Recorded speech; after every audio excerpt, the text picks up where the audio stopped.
Hello and welcome to Rathod science academy. So ఈరోజు మనం ఈ క్లాస్లో కరెంట్ అఫైర్స్ని ఎలా యూటిలైజ్ చేసుకోవాలి, ప్రిలిమ్స్కి అయినా సరే మెయిన్స్కి అయినా సరే అని ఈ క్లాస్లో క్లియర్గా తెలుసుకుందాం. ఈ క్లాస్లో మీకు కావాల్సిన టిప్స్ అలాగే స్ట్రాటజీని కూడా ఇస్తాను. సో కంపల్సరీ ఈ వీడియోని లాస్ట్ వరకు చూడండి. సో యాక్చువల్లీ మనందరికీ తెలుసు కరెంట్ అఫైర్స్ అనేది చాలా చాలా ఇంపార్టెంట్ పార్ట్ అని మన యూపీఎస్సీ ప్రిపరేషన్లో. సో చాలామంది స్టూడెంట్స్ ఏమనుకుంటారు అంటే సో కరెంట్ అఫైర్సే కదా, ఫస్ట్ స్టార్టింగ్ కంప్లీట్ చేసేసి తర్వాత స్టార్టింగ్ మీద గ్రిప్ వచ్చిన తర్వాత ఎన్సీఆర్టీ చదివిన తర్వాత స్టాండర్డ్ బుక్స్ చదివిన తర్వాత అప్పుడు ఓపెన్ చేసి చదువుదాంలే అనుకుంటారు. సో అప్పటికే చాలా లేట్ అయిపోతుంది. సో దానివల్ల చాలామంది స్టూడెంట్స్ ప్రిలిమ్స్ క్లియర్ చేయలేకపోతున్నారు. ఒకవేళ ప్రిలిమ్స్ క్లియర్ చేసినా కూడా మెయిన్స్ క్లియర్ చేయకపోవడానికి కారణం ఏంటి అంటే ఫస్ట్ నుంచి కరెంట్ అఫైర్స్ మీద గ్రిప్ లేకపోవడం. సో మీ అందరికీ తెలుసు యూపీఎస్సీ 3 స్టేజెస్ ఉంటుంది అని, prelims, mains, interview. So actually prelims అనేది చాలా చాలా ఫస్ట్ స్టెప్ అయినప్పటికీ కూడా చాలా కఠినమైన స్టెప్ అని చెప్పొచ్చు. ఒక్కసారి ప్రిలిమ్స్ క్లియర్ చేశారు అంటే మీకు కంపల్సరీ నాలెడ్జ్ ఉంటుంది. కానీ అయినప్పటికీ కూడా అంత కష్టమైన స్టెప్పే మీరు క్లియర్ చేసి మెయిన్స్ క్లియర్ చేసుకోకపోవడానికి కారణం ఏంటి? అసలు మీరు కరెంట్ అఫైర్స్ని ఎలా మీ ఆన్సర్స్ని యూటిలైజ్ చేసుకోవాలో తెలియకపోవడం వల్లే మీరు మెయిన్స్ క్లియర్ చేసుకోబోతున్నారు. సో యాక్చువల్లీ ప్రిలిమ్స్ కష్టం మెయిన్స్ కంటే కూడా. ఎందుకంటే మీరు ఎన్నో బుక్స్ చదువుతారు, మీ దగ్గర కంటెంట్ ఉంటుంది, కానీ ఆ కంటెంట్ని ఎలా పెట్టాలి అది తెలియకపోవడం. So and even current affairs మీరు చదువుతున్నప్పటికీ కూడా ఏ కరెంట్ అఫైర్స్ని ఎలా వాడాలో కూడా మీకు చెప్పడానికి సరిగ్గా గైడ్ లేకపోవడం వల్లే మీరు క్లియర్ చేయలేకపోతున్నారు. అందుకే ఈ వీడియోలో మనం బోత్ ప్రిలిమ్స్కి మెయిన్స్కి మీరు కరెంట్ అఫైర్స్ ఎలా ప్రిపేర్ అవ్వాలో క్లియర్గా తెలుసుకుందాం. సో ఫస్ట్ వచ్చేసి అసలు ఈ కరెంట్ అఫైర్స్ ఎందుకు ఇంపార్టెంట్, ఆ ఇంపార్టెన్స్ ఏంటో తెలిస్తేనే కదా మీరు లాస్ట్ వరకు ఈ వీడియో చూసేది. సో మీ అందరికీ తెలుసు మన యూపీఎస్సీ అనేది ఎగ్జామ్ 3 స్టేజెస్లో కండక్ట్ చేస్తుంది. సో ఫస్ట్ వచ్చేసి ప్రిలిమ్స్, సెకండ్ వచ్చేసి మెయిన్స్ అండ్ థర్డ్ వచ్చేసి మీ ఇంటర్వ్యూ. సో ఈ ప్రిలిమ్స్లో ఎలా ఉంటుంది, మీకు 2 పేపర్స్ ఉంటాయి కదా, జిఎస్ ఉంటుంది, సిసాట్ ఉంటుంది. సో నార్మల్గా జిఎస్లో మీకు 6 సబ్జెక్ట్స్ ఉంటాయి, దాంతోపాటు కరెంట్ అఫైర్స్ కూడా ఉంటుంది కదా. సో ఈ జిఎస్లో ఎస్పెషలీ ఈ ఫస్ట్ పేపర్లో మీకు 20 to 25% క్వశ్చన్స్ డైరెక్ట్గా కరెంట్ అఫైర్స్లో వస్తాయి. సో అసలు మీరు ఎక్కడెక్కడ ఫోకస్ చేయాలి అంటే environment and ecology, next science and technology, international relations, అలాగే మీకు నేషనల్ అండ్ ఇంటర్నేషనల్ ఇష్యూస్లో కూడా మీకు క్వశ్చన్స్ అనేది రావడం జరుగుతుంది. సో ఇక్కడ మీరు ప్రిలిమ్స్లో ఫోకస్ చేయాల్సిన జస్ట్ ఫ్యాక్ట్స్ బేస్డ్ మాత్రమే, ఓన్లీ ఫ్యాక్ట్స్ చూసుకుంటే సరిపోతుంది. ఎందుకంటే మీకు అక్కడ స్టేట్మెంట్స్ డైరెక్ట్గా ఉంటాయి కాబట్టి జస్ట్ మీరు చదివిన దాన్ని రివైజ్ అంటే మీ బ్రెయిన్లో రివైజ్ చేసుకొని జస్ట్ అక్కడున్న స్టేట్మెంట్ కరెక్టా కాదా చూస్తారు. సో జస్ట్ మీకు ఫ్యాక్ట్స్ బేస్డ్ నాలెడ్జ్ ఉంటే సరిపోతుంది కరెంట్ అఫైర్స్ బేస్లో. ఫర్ ఎగ్జాంపుల్ మీకు ఏదైనా సరే స్పీసెస్ న్యూస్లో ఉందా, లేకపోతే ఏదైనా కొత్తగా ఐడెంటిఫై చేశారా, ఏదైనా ఫ్లోరా అవ్వనివ్వండి, ఫోనా అవ్వనివ్వండి, సో అలాంటివి, లేకపోతే కన్వెన్షన్స్ ఏమైనా వస్తున్నాయా, అగ్రిమెంట్స్ ఏమైనా వస్తున్నాయో తెలుసుకుంటే సరిపోతుంది.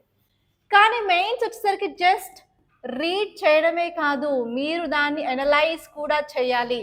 దాంతోపాటు మీకంటూ ఒక పర్స్పెక్టివ్ అనేది తెచ్చుకోగలగాలి అనమాట. సో ఎందుకంటే మీరు మంచిగా ఒక వెల్ వర్స్డ్గా కరెంట్ అఫైర్స్ అంటే క్లియర్గా అర్థం అవుతుంది అని అనుకున్నట్లయితే ఆ క్లియర్నెస్ అనేది మీ ఆన్సర్స్లో కనిపిస్తుంది, దాని యొక్క రెలవెన్స్, ఆ కరెంట్ అఫైర్స్ యొక్క రెలవెన్స్. అలాగే ఇన్ డెప్త్గా మీరు ఆన్సర్స్ రాస్తారు. సో మీరు ఏది రాసినా కూడా విత్ ఎగ్జాంపుల్తో రాయడానికి ఛాన్సెస్ ఉంటుంది. సో అలా ఎగ్జాంపుల్స్ కోసం మీరు కరెంట్ అఫైర్స్ని యూజ్ చేసుకోవచ్చు. ఓకే, సో ఇక్కడ ఏంటంటే మీరు క్రిటికల్ అనలైజ్ కూడా చాలా చాలా ఇంపార్టెంట్. అండ్ ఇక్కడ మీకు మెయిన్స్లో సొసైటీ రిలేటెడ్ థింగ్స్ చూసుకోవాలి, అలాగే ఇంటర్నేషనల్ రిలేషన్స్ చూసుకుంటారు, అండ్ ఎన్వైరన్మెంట్ అండ్ ఈకాలజీ చూసుకుంటారు. సో ఇలా టాపిక్స్ మీద మీకు అనాలిసిస్ బేస్డ్ క్వశ్చన్స్ వస్తాయి. సో క్లియర్గా మీకు అర్థం అవ్వాలి అంటే ఫర్ ఎగ్జాంపుల్ ఇప్పుడు ఏదైనా గవర్నమెంట్ స్కీమ్ అనేది న్యూస్లో ఉందనుకోండి, సో మీరు ప్రిలిమ్స్ ప్రకారంగా జస్ట్ ఆ స్కీమ్ ఏంటో తెలుసుకుంటారు, బేసిక్ ఫ్యాక్ట్స్, ఏ మినిస్ట్రీ కింద వస్తుంది, ఆ స్కీమ్ కింద ఏం చేయాలనుకుంటున్నారు గవర్నమెంట్. కానీ మెయిన్స్కి వచ్చేసరికి మీ అనాలిసిస్ అనేది ఇక్కడ మీరు కనిపించాలి. లైక్ ఈ స్కీమ్లో ఉన్న ప్రావిజన్స్ ఏంటి, ప్రతి ఒక్క ప్రావిజన్ని మీరు అనలైజ్ చేయాలి.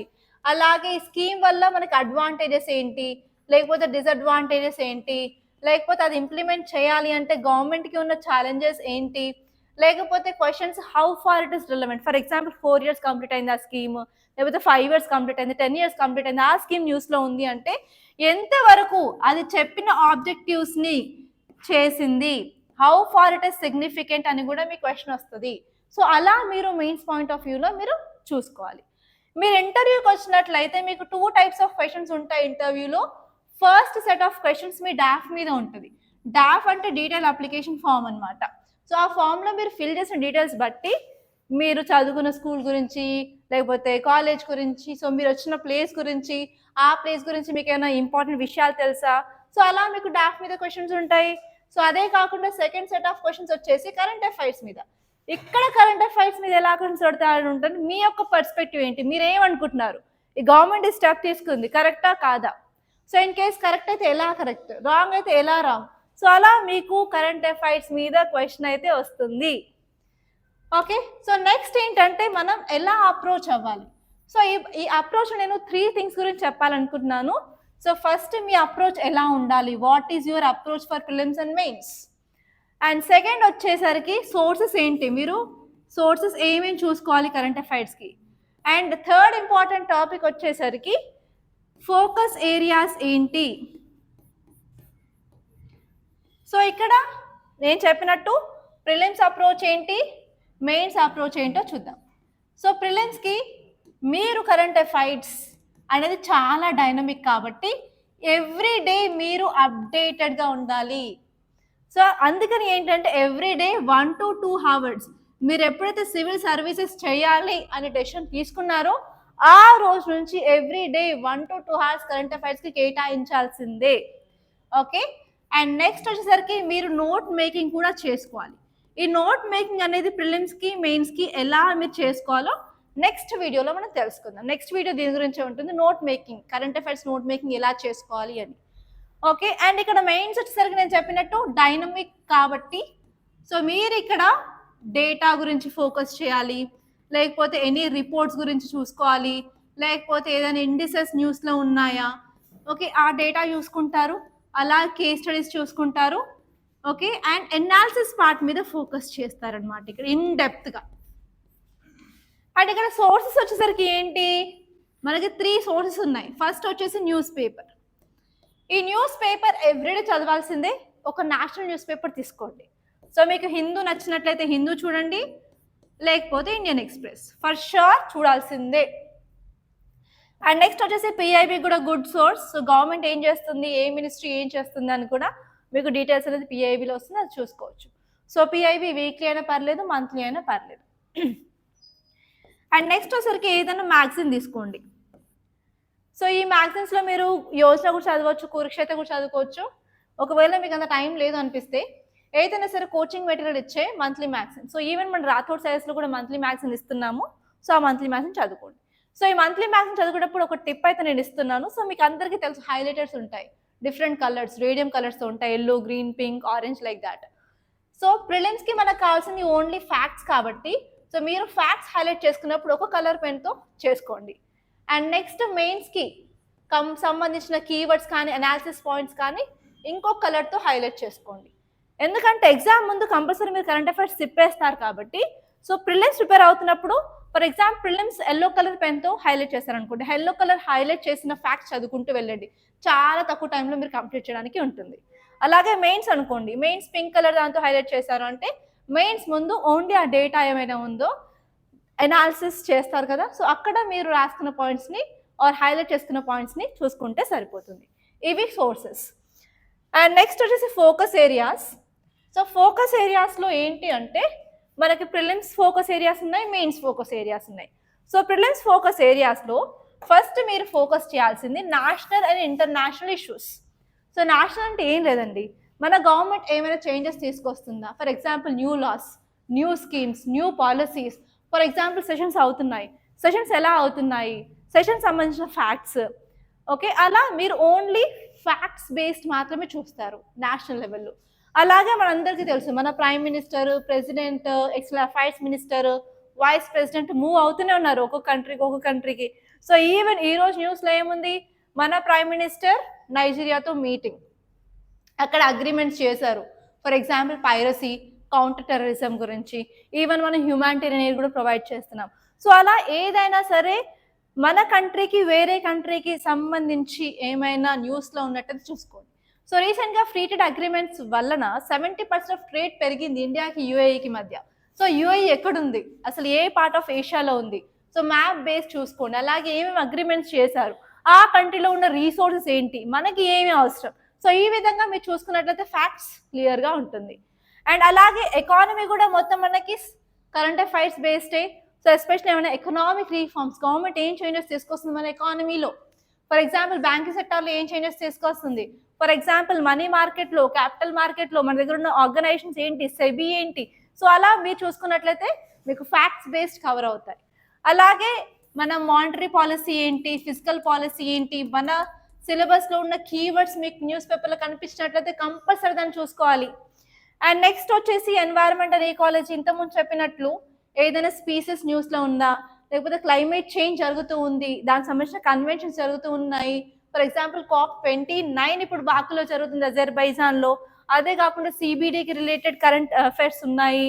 సో అవన్నీ ఒకసారి చూసుకున్నాం, అవన్నీ very dynamic, very important.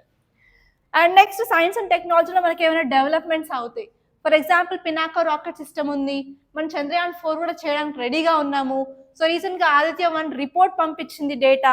So అలాంటివి ఏమైనా డెవలప్మెంట్స్ ఉన్నాయి అంటే, ఈరోజు న్యూస్లో కూడా లాంగ్ రేంజ్ హైపర్సానిక్ మిసైల్ న్యూస్లో ఉంది.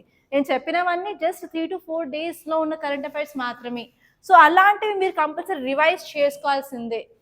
అండ్ నెక్స్ట్ చూసుకున్నట్లయితే మెయిన్స్ పాయింట్ ఆఫ్ వ్యూలో ఫోకస్ ఏరియాస్ ఏమి ఉండాలి అంటే, for example if there is any disaster న్యూస్లో ఉందనుకోండి, లైక్ ల్యాండ్ స్లైడ్స్ అవనివ్వండి, క్లౌడ్ బస్ట్ అవనివ్వండి, హీట్ వేవ్ అవనివ్వండి. సో మన గవర్నమెంట్ ఎలాంటి స్టెప్స్ తీస్తుంది, అక్కడ మనకి ప్రాక్టికల్ థింగ్స్ అనిపిస్తాయి. సో అదే కాకుండా ఇంటర్నేషనల్ రిలేషన్స్లో ఏదైనా కంట్రీస్తో అగ్రిమెంట్స్ చేసుకున్నట్లయితే అవి. అండ్ నెక్స్ట్ వచ్చే సొసైటీ పార్ట్లో మనకి poverty, hunger and education always న్యూస్లో ఉంటూనే ఉంటాయి, ఎప్పుడు రిపోర్ట్స్ వస్తూనే ఉంటాయి. సో అవి చూసుకోండి. అలాగే ఏదైనా స్కీమ్ వచ్చినట్లయితే కంప్లీట్గా 360 degrees యాంగిల్లో దాన్ని అనలైజ్ చేయండి. అండ్ నెక్స్ట్ వచ్చేసి మీరు డేటా, రిపోర్ట్స్, ఇండిసెస్ని వాటికి ఒక సపరేట్ బుక్ పెట్టుకొని డేటా రాస్తూ ఉండండి. అప్పుడప్పుడు దాన్ని రివైజ్ చేస్తూ ఉండండి. For example unemployment rate in India, poverty in India, TFR in south India, TFR in north India. And రీసెంట్గా కార్బన్ డైఆక్సైడ్ రిపోర్ట్ వచ్చేసింది. ఏంటంటే ఈ ఇయర్లో మనం 0.8% కార్బన్ డైఆక్సైడ్ ఎమిషన్స్ ఎక్కువ అయింది. దానివల్ల 4.6% ఆఫ్ గ్లోబల్ ఎమిషన్స్కి దారి తీస్తుంది. సో అలాంటి రిపోర్ట్స్ ఏమైనా ఇంపార్టెంట్ ఉంటే అది రాసుకోండి. అలాగే ఇండిసెస్, ఫర్ ఎగ్జాంపుల్ రీసెంట్గా ఇన్ఈక్వాలిటీ ఇండెక్స్ అనేది న్యూస్లో ఉంది, అలాగే economic inequality, wealth inequality. So అలాంటి రిపోర్ట్స్ కూడా మీరు రాసుకున్నట్లయితే ఈజీగా మీరు ఎస్సీలో రాయొచ్చు. అలాగే డిఫరెంట్ ఎస్ఏ పేపర్స్లో కూడా యూజ్ చేసుకోవడానికి ఉంటుంది. సో ఇదన్నమాట ఫోకస్ ఏరియాస్. అండ్ నెక్స్ట్ వచ్చేసి టిప్స్. ఈ టిప్స్లో నేను జస్ట్ 3 టిప్స్ ఇవ్వాలి అనుకుంటున్నాను. సో ఫస్ట్ ఇంపార్టెంట్ పాయింట్ వచ్చేసి రివిజన్. సో మీరు ఎంత కరెంట్ అఫైర్స్ చదివినా, ఎంత నాలెడ్జ్ ఉన్నా కూడా రిపీటెడ్ రివిజన్స్ చేయకపోతే కంపల్సరీ మీరు మర్చిపోతారు. That is happening with my students also. So చెప్తూనే ఉంటాను, ఆ రోజు చెప్తారు, మళ్ళీ 2 days 3 days తర్వాత ఆడితే మళ్ళీ మర్చిపోతారు. సో అందుకని మీరు రివిజన్ చేస్తూ ఉండండి. ఎస్పెషలీ వీక్లీ వన్స్ ఒక స్లాట్ పెట్టుకొని ఆ వీక్లో జరిగిన కరెంట్ అఫైర్స్ని మీ నోట్స్లో చేసుకోండి. అండ్ నెక్స్ట్ ఇంపార్టెంట్ టిప్ వచ్చేసి CA with answer writing. Compulsory మీరు చదవడమే కాదు, కంపల్సరీ మీరు దాన్ని ఎక్కడ యూజ్ చేయాలో ప్రాక్టీస్ చేస్తే కదా తెలిసేది. సో ప్రాక్టీస్ చేయకుండా ఎక్కడ యూజ్ చేసుకోవాలో మనకు తెలియదు కాబట్టి సో కంపల్సరీ ఆన్సర్ రైటింగ్ చేస్తుండండి. Minimum 1 question per day related to current affairs చేసినట్లయితే మీకు చాలా నాలెడ్జ్ వస్తుంది. అలాగే ఎలా యూజ్ చేసుకోవాలో తెలుస్తుంది. సో మేము రాథోడ్ సైన్స్ అకాడమీలో daily 1 question current affairs based provide చేస్తున్నాము. సో మీ దగ్గర రిసోర్స్ లేదు, నాకు కరెంట్ అఫైర్స్ బేస్డ్ క్వశ్చన్స్ ఎలా వస్తాయో తెలియదు అనుకున్నట్లయితే టెలిగ్రామ్ ఛానల్లో ఉంటుంది, ఒకసారి మీరు రిఫర్ చేసుకోవచ్చు. అండ్ నెక్స్ట్ ఇంపార్టెంట్ థింగ్ ఏంటి అంటే, ఆల్వేస్ మీరు కరెంట్ అఫైర్స్ని స్టాటిక్తో ఇంటర్లింక్ చేసుకోవాల్సిందే. అప్పుడే మీరు ప్రిలిమ్స్లో కానీ మెయిన్స్లో కానీ యూజ్ చేసుకోవడానికి ఉంటుంది. సో అసలు ఏముందో ఫస్ట్ మీకు స్టాటిక్ తెలిస్తే దాని విధంగా మీరు కరెంట్ అఫైర్స్ని ఇన్కార్పొరేట్ చేసుకోవడం ఉంటుంది. సో అది చాలా ఇంపార్టెంట్. సో మీకు స్టాటిక్ ఇంటర్లింకింగ్ ఎలా చేసుకోవాలో తెలియట్లేదు అంటే మన ఛానల్ని సబ్స్క్రైబ్ చేసుకోండి. ఇంకా ఫ్యూచర్లో కూడా దీని మీద కూడా ఒక వీడియో అయితే వస్తుంది ఫర్ షూర్. ఓకే, సో ఇదండి. అండ్ అదే కాకుండా ఇంకొక ఇంపార్టెంట్ పాయింట్ ఏంటి అంటే, మీరు ఆన్లైన్ రిసోర్సెస్ని కూడా యూజ్ చేసుకోవచ్చు. సో ఇంతకుముందు చెప్పినట్టు రాథోడ్ సైన్స్లో మ్యాగజైన్ కూడా మేము ప్రొవైడ్ చేస్తున్నాము. సో ఇన్ కేస్ మీరు రాసుకోవడానికి ఇష్టపడట్లేదు, మీరు నోట్స్ వద్దు అనుకున్నట్లయితే ఆన్లైన్లో వన్ నోట్ కానీ ఎవర్ నోట్ కానీ మీరు అక్కడ సబ్జెక్ట్స్ క్రియేట్ చేసుకొని మీరు ఆన్లైన్లో కూడా నోట్స్ అనేది సేవ్ చేసుకోవడానికి ఉంటుంది. సో అలా కూడా మీరు నోట్స్ అనేది మీరు కంపైల్ చేసుకోవడానికి యూస్గా ఉంటుంది. సో ఇదండి ఈరోజు వీడియో. సో ఈ వీడియో మీకు చాలా హెల్ప్ఫుల్గా ఉంది అని అనుకుంటున్నాను. సో మీకు కనుక ఓకే నాకు యూజ్ అవుతుంది అనుకున్నట్లయితే లైక్ చేయండి, షేర్ చేయండి, అలాగే మన ఈ ఛానల్ సబ్స్క్రైబ్ చేసుకోండి. ఇంకా ఫ్యూచర్లో నెక్స్ట్ వచ్చే వీడియో ఏంటి అంటే స్టాటిక్ని కరెంట్ అఫైర్స్ని ఎలా ఇంటర్లింక్ చేసుకోవాలి, అలాగే మనం నోట్స్ ఎలా ప్రిపేర్ చేసుకోవాలి కరెంట్ అఫైర్స్కి ప్రిలిమ్స్ పరంగాను మెయిన్స్ పరంగాను నెక్స్ట్ వీడియోస్ రికార్డ్ చేస్తాను. సో మీరు ఆ వీడియోస్ని మిస్ అవ్వద్దు అనుకున్నట్లయితే కంపల్సరీ సబ్స్క్రైబ్ చేసుకోండి, అలాగే బెల్ ఐకన్ని క్లిక్ చేయండి. Thank you guys.